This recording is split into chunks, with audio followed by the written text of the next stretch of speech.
ఒక చిన్న ఊరిలో అర్జున్ అనే బాలుడు జీవించేవాడు. క్రిస్మస్ రోజు అర్జున్ తండ్రి వద్ద వెళ్లి అడిగాడు. నాన్న, ఈ రోజు క్రిస్మస్ కదా, కానీ అసలు క్రిస్మస్ అంటే ఏమిటి? మనం ఎందుకు జరుపుకుంటాం? మంచి ప్రశ్న నాన్నా. ఇప్పుడు నేను నీకు ఒక చిన్న కథ చెబుతాను. కథ విన్నాక నిజమైన క్రిస్మస్ అర్థం నీకే తెలుస్తుంది. ఓకే నాన్నా, చెప్పు. ఒక చిన్న ఊరిలో అరుణ్ అనే బాలుడు ఉండేవాడు. క్రిస్మస్ రోజు అరుణ్ ఇంట్లో కేక్ తయారు చేసి ఆనందంగా ఉన్నాడు. అప్పటికే రోడ్డు వద్ద కొన్ని చిన్న పిల్లలు చల్లిలో కూర్చొని ఒంటరిగా ఉన్నారు.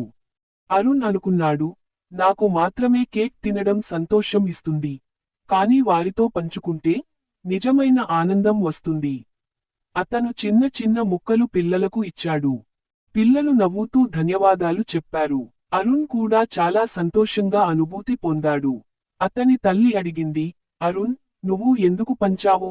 ఇది క్రిస్మస్ అమ్మా. నిజమైన ఆనందం అనేది ప్రేమ, దయ, సంతోషాన్ని పంచుకోవడంలోనే ఉంది.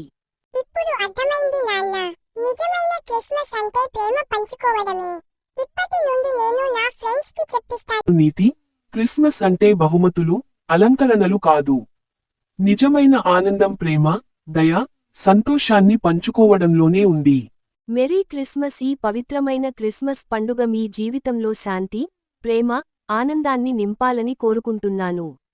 మీ ఇంట్లో సంతోషం పెరిగి, మీ హృదయంలో ఆశ వెలుగులు వెలిగాలని ఆకాంక్షిస్తున్నాను.